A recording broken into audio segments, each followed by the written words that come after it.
beginning. I think this is it. This is it. We're done. Gonna... Well, we wanted to have a discussion for a few minutes about why a church would be involved in politics and answer some of the objections on why people would say that's not a wise decision. There's a great divide on whether churches should enter into the political arena.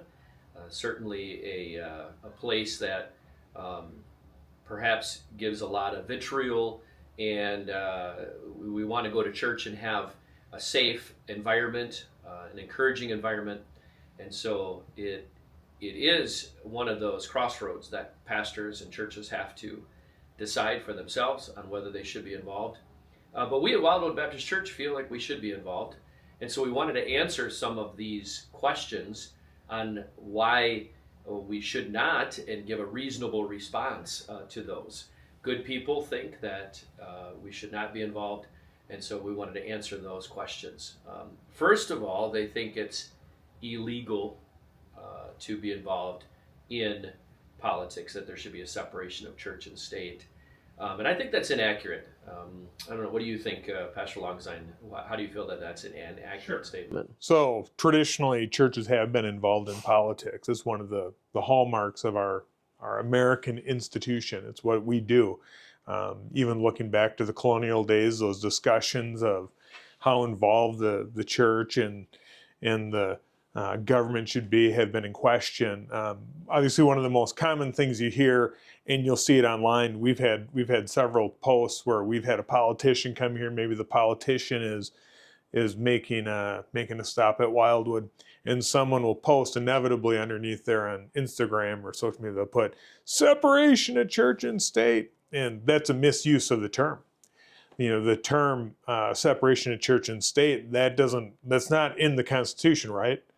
And when we see separation of church and state, it's not in the Declaration of Independence. It was in the letter that Thomas Jefferson wrote to the Danbury Baptist Association. And that idea of separation of church and state was actually that the government was infringing upon the church, not that the government had ability to infringe on religion. And so this idea of it's illegal to say anything. Traditionally, our country has never been about that. It has always been about the church leading the charge on what it views to be morally right, what it views to be biblical, and we should be the ones on the kind of the tip of the spear telling the government what's right and wrong. And so when you talk about what's illegal, well, the only thing we really shouldn't be doing is promoting a specific candidate. You know, we don't have in front of our church, we don't have vote for so-and-so or only vote for this political party. But we certainly have opinions, we certainly have beliefs when it comes to social issues specifically, or even issues of capitalism. So when they say it's illegal, it's not illegal.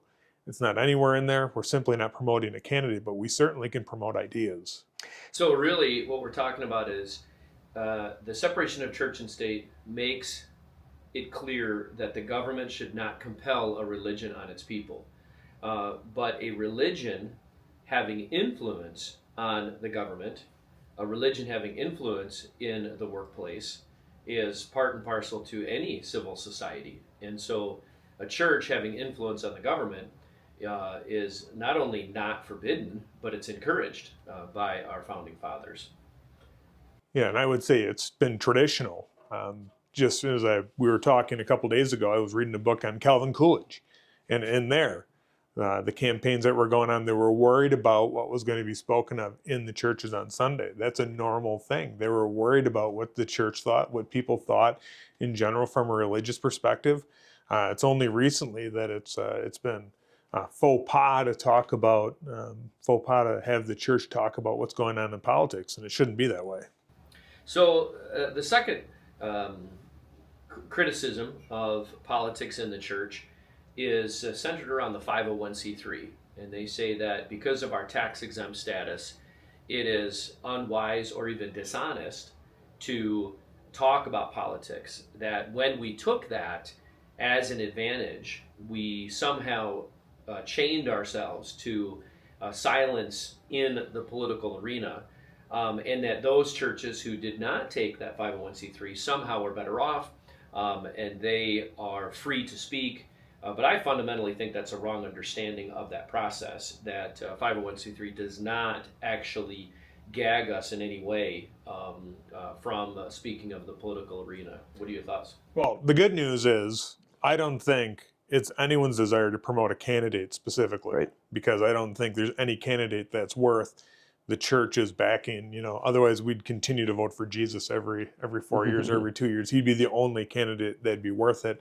But 501c3, when you look at that, it's not just churches that have 501c3 designations.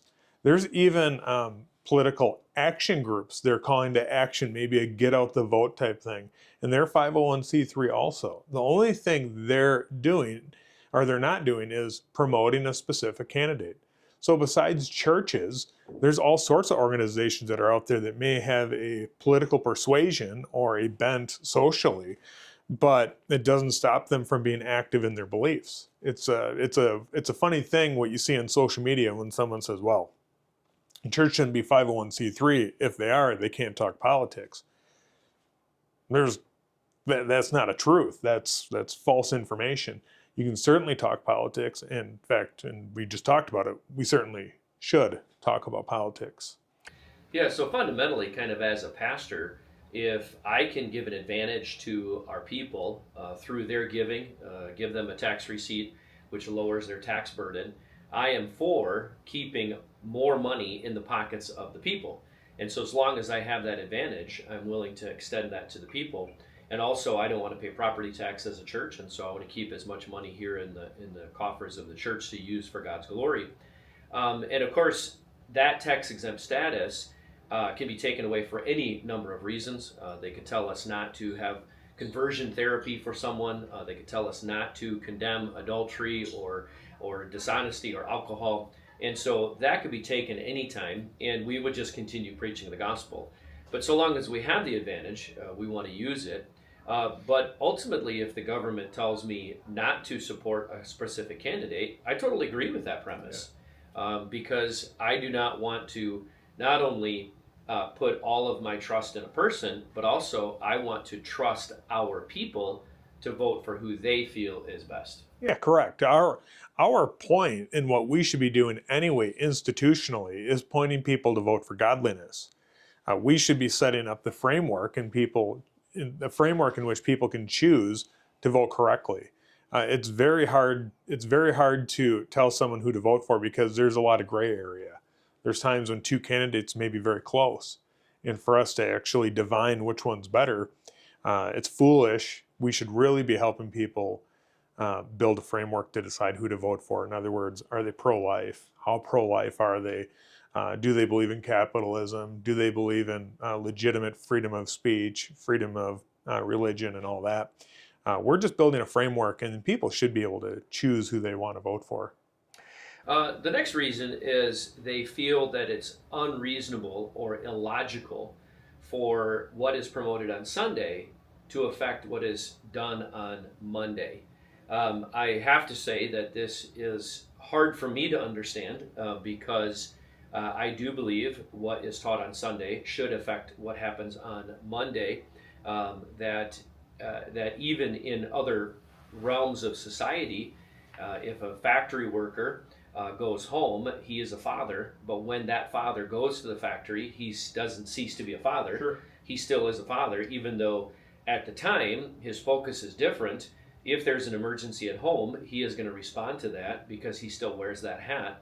And a Christian who goes from church on Sunday to the factory on Monday should carry with him those values that he has retained from the different hats that he wears throughout society. Yeah, I don't know how anyone can separate their Christianity based on location. We do understand that if you're in the workplace, you're getting paid to work, but you bring your Christian values into that workplace. You may not be an evangelist all day, but you certainly are going to bring honesty, integrity, hard work, faithfulness to that job. Well, politically, you should be doing the same thing. Your Christianity doesn't just last for Sunday morning or through Sunday night. Your Christianity is all the time. And so the church really has has a voice in the workplace, in the family, in the political realm, in society. There is more than just how we do things religiously or what liturgy we do. We are more concerned with the holistic approach, and that certainly includes politics. So I was recently saw something on the news where they talked about confirming of judges, and one of the questions of the judge was his involvement in the Knights of Columbus, which is a Catholic organization, as if it was a gotcha moment, as if it was revealing some dirty secret about him, and that disqualified him from being impartial as a judge. And his response was, surely you understand that that's public record, that they're part of the Catholic Church. And the point he was making was, who I am will always be carried with me in every aspect of life, and that is not only logical and reasonable, but it is necessary for a republic to stand, in that I'm a whole person, and my values and my morals will be carried with me everywhere I go, and it will shape my thinking. Yeah, I am kind of to add to it. We think about those different institutions have different meanings, and so when we're looking at Knights of Columbus being Catholic, well, of course it is. But then they'll say, well, since you're Catholic and you're a practicing Catholic, that means you're going to confer with the Pope before you make any decision. Like that's always the inference. That was the John Kennedy had to go through that when he was dealing with his 1960 election. He's a papist. He's got to deal with that. Well, we know that's not necessarily a fair statement, because even though we bring our morals with us and our decision-making process with us all the time, how many people during the week are calling you from this Right. church going, now, what do you think I should do with this paperwork? Right. It's very little conference that we actually get from our congregation to us. All we're doing is we're giving them tools to make decisions on their own. Exactly. So the factory worker is not going to call his wife and ask him what to put into the machine that he's working. He understands that in that situation, his loyalty and his responsibility is to listen to his manager. But that does not say that he has to walk into his factory and declare himself single. He still is a husband. He still is a father. And that shapes his thinking. And so if he's asked to do a particularly dangerous thing, he can do that in a responsible manner. He brings his whole person into that environment. And to think that we should shape a government based on a person who is free from those, we actually set ourselves up for failure, because that's not a complete person. That doesn't shape who he is. And you look at, and we're obviously a Baptist church, that Baptist perspective has always been, we never wanted a state-run religion. It's one of the things we ran away from, was state-run religion. But we have not run away from the people that we elect. We want them to live in a moral sense. We don't run from who we are, but we understand that different institutions function differently. I think it's one of the more ironic parts is they say, well, you guys just want to build a theocracy. I don't know who we want to have at the head of this theocracy, but that is certainly not true. But we do want a government that is certainly godly, or that contends for godliness. The last contention with bringing politics into the church is that they find it personally repulsive, that faith and politics should not meet, simply because when I come to church, I don't want to talk about all of the bad of the world. I want to leave the news and the vitriol and the hate and the confusion of society at the door. And I want to hear about heaven. I want to hear about God. I want to hear about grace and mercy. And I want to be reminded about the good of life. And I understand that that is a desire. I heard someone recently say, there's the world that you want to live in and the world that you do live in. And you want to live in a world where those things don't exist. And I want to be reminded about all the good in the world. But the truth is, cancer exists, terrorism exists, murders happen, people betray friendships and relationships, there's adultery committed, and people have broken relationships when they come to church, and broken lives when they come to church. And it would kind of be like saying, when I go to the hospital, I only want to talk about those parts of my body that are doing well. I don't want you to focus on the broken leg. And that just does not coincide with how I want church to be. I want church to remind me of the good, but I also want them to deal with the hard truths that are happening in society. Yeah, one thing affects the other. Yeah. It's like your own personal being, where you talk about your finances are going to affect your mental status, and your emotional status is going to affect your physical status. Those things aren't like separate. Well, we'll just keep government over here and we'll keep our religion over here and my family. Government affects our family. Government affects the church in one way or another. So I do think it's odd that way. But the other part of that, as you were asking the question, is people ask, well, why do you bring politicians in here? I think we end up in echo chambers. I mean, we are creatures of habit. So I almost do the same thing every week. I hang out with the same people. I go to the same places. I go do the same things. And if I'm not careful, I think my world is what's right in front of me. I think that what's normal is kind of this nuclear family that I have. I have a wife and kids at home. I think it's really normal to have two parents that are together raising children. That's how I was raised. I think it's normal to go to church every Sunday. I think it's normal to, and keep filling in the blanks. But reality sets in when we start looking outside the church. And we get politicians, they're living their world, and they view things so differently than us. Religious matters, how they believe in God, or if they believe in God. And what happens when they go off to Madison, when they go off to Washington, they're making decisions based on their world. And we want to make sure that they understand that, as weird and as odd and as segregated as maybe our church is from the rest of the world, that we do exist, and that we have an obligation to let them know that we vote, that we care for them, that we pray for them, and that we certainly have firmly held religious convictions over the decisions that are being made in Madison and in Washington. And it's funny when you go, just separate them. Well, we affect Washington too. We should be affecting Madison. And actually what happens behind our pulpit every Sunday is more important than what happens in Madison or in Washington. Just trying to separate them completely is foolhardy, and it's not actually healthy. Right. Right.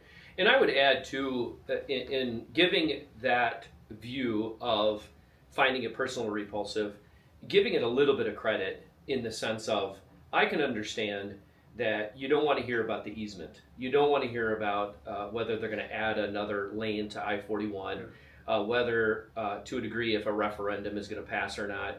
Those things should be dealt with in the public square and not in the pulpit. There are some things that we should be able to leave at the door.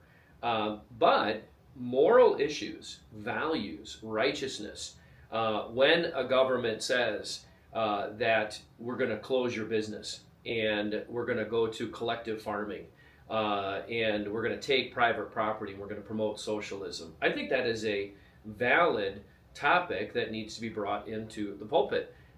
If the government says they want to take away the rights of parents to raise their children how they see fit, if they want to control the public education of our children and promote false ideology, I think those values are necessary to deal with from the pulpit.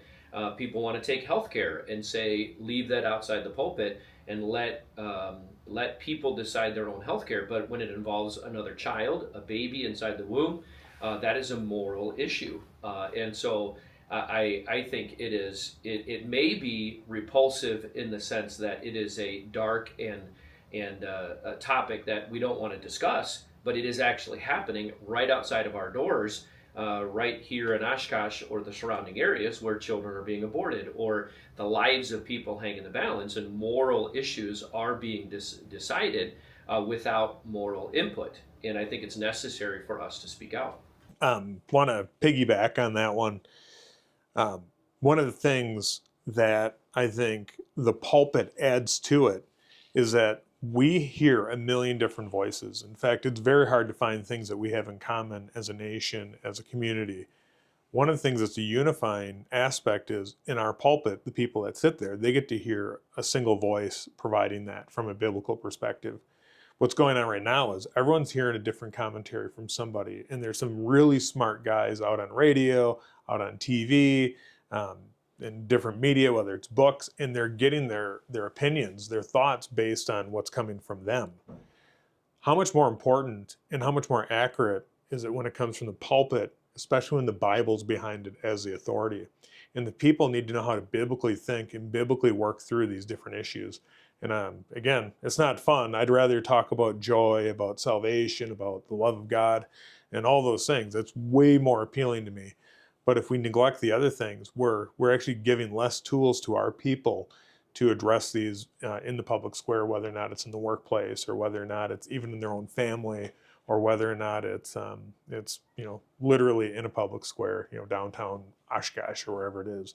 We have to equip people to make good decisions. It should be coming from us, not the other way around.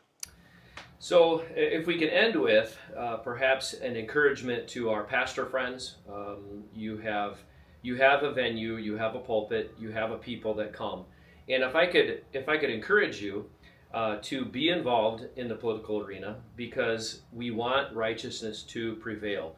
We're the salt of the earth, we're the light of the world, and it is logical and reasonable for us to talk about what's happening on Monday, Tuesday, Wednesday, and do that on Sunday so that we affect people throughout the week. Because the truth is, what they do affects me. What the government decides on Monday is going to eventually come into my building in my church. And so long as I have the pulpit, and so long as I have other advantages like a tax-exempt status, so I can put more of my money into the process of advancing the kingdom, I will try to do that, because ultimately I want my people to be informed. I want righteousness to be exalted. I want them to be informed of the positions. I want to invite the politicians into my church so that I can have an influence on them, so I can preach the gospel to them, so that I can share the values that the Word of God has for me, and most importantly, to see the politicians saved. So what other advice would you give? Yeah, first of all, I think promote as much as you can local politics. So much happens in the county board meetings, the city council meetings, the school board meetings, and sometimes presidential elections get so big, they're so large, they're exciting to talk about, but we actually have very little influence. Your people in your church can affect locally a great amount. They can greatly affect what's going on. We had about 10 people or so speak at a county or a school board meeting just a few weeks ago. Start small. Get your people excited about the small things, because those things you have greater influence than the larger stuff. And your church can really make a difference locally. I would encourage them to start small and then work your way up. God bless you. Have a great day.